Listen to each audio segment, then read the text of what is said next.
আলোচনা হচ্ছে যে সম্পর্ক কালকে বলেছিলাম শ্রাবণ মাসের সম্বন্ধে। এই শ্রাবণ মাস শুধু নয়, বাবার প্রত্যেকটাই মাস তার কল্পে কল্পেই তৈরি। আমরা বাবার সম্বন্ধে কি বলতে পারি?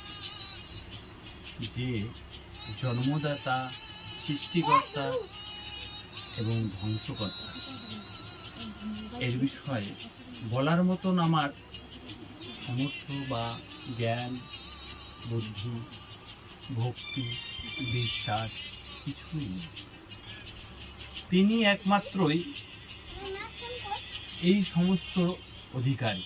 তিনি যদি প্রদান করে তবেই আমরা চলতে পারি, বলতে পারি, নচেত আমরা কিছুই না। আমি বলতে কিছুই নয়, আমার আর আমি। যারা এই বিষয়গুলো নিয়ে নিজেকে অহংকার বা কিছু মনে করে, তারা কিছুই না জগতে।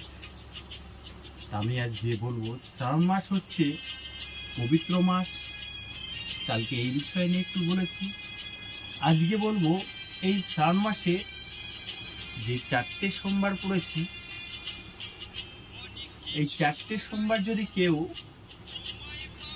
নিয়মিতভাবে বাবার মাথায় সোমবারে সোমবারে দুধ, গঙ্গা জল, দই, ঘি, মধু এবং আখের রস বা চিনি এবং লবঙ্গ, এইগুলো দিয়ে বাবাকে যদি অভিষেক করা হয়, দেখবে প্রত্যেকের বাড়িতে একটা শান্তি চলে আসবে। এবং যাদের অর্থ নৈতিক খুবই দুর্বল, এই জিনিসগুলো করলে বাবা তাদের আশীর্বাদ করবে এবং অর্থ দিক দিয়ে, মান সম্মানের দিক দিয়ে ভালো জায়গায় পৌঁছাতে পারবে। কারণ আমরা এই যে শ্রাবণ মাসের অনেক কিছু নিয়ম আছে, কিন্তু আমরা কেউ কিছু দেখি না। ধীরে ধীরে এই মানুষ সভ্যতার পতন কেন হয়?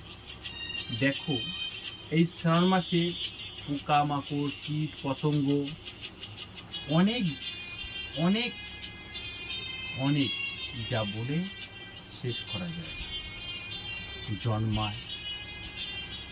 এইগুলো রোগ ব্যাধি বেশি, কারণ আমরা এই সমস্ত বিশ্বাস করি না। নাস্তিক যেমন বলে যে আমাদের কাছে ভগবান বলতে কিছুই নেই, অর্থ করি সব। হ্যাঁ, অর্থ প্রয়োজন, কিন্তু ক্ষণিকের জন্য। কিন্তু বাস্তব জীবনে আমাদের বাঁচতে গেলে কাউকে না কাউকে বিশ্বাস করে চলতে হবে। যে নাস্তিক বলছে আমি কাউকে বিশ্বাস করি না, সে নিজেকে তো বিশ্বাস করে এবং তার জন্মদাতা মা বাবাকে তো বিশ্বাস করে, তাহলে সে কি করে হয় নাস্তিক? শাস্ত্র মানুষকে অনেক দূর আঘাত বিশ্বাস এনে দেয়, কিন্তু শাস্ত্র কে লেখে? কোনো এক মুনি হোক বা মহৎ ব্যক্তি হোক লেখে, ভগবান কোনোদিন লেখেনি। আমরা ভগবানের সম্বন্ধে কি বলতে পারি? আমাদের শাস্ত্রে আদিতে ছিল বেদ। যে 4টি বেদ ছিল, এই 4টি বেদের মধ্যে কে লিখেছিল? আমরা সকলেই জানি, বেদব্যাস। কিন্তু সেই বেদব্যাসের বই কি আমরা কোনোদিন পড়তে পেরেছি, দেখেছি? না। কিন্তু এক একজন লেখক, এক একজন মনীষী এক এক রকম ভাবে বলেছে, যার জন্য এই সনাতন ধর্মের ভিন্ন মত বিভিন্ন ভাবে এসে গেছে। আমি এরপরেই আরো কিছু বলতে চাইবো, যদি ভালো লাগে তবে শোনার যদি ইচ্ছা থাকে আমাদের মহাকোলা ভোলা মহেশ্বর শিবাশ্রমকে সাবস্ক্রাইব করে দেবেন। আমি বলবো হর হর মহাদেব। হর হর মহাদেব, হর হর মহাদেব।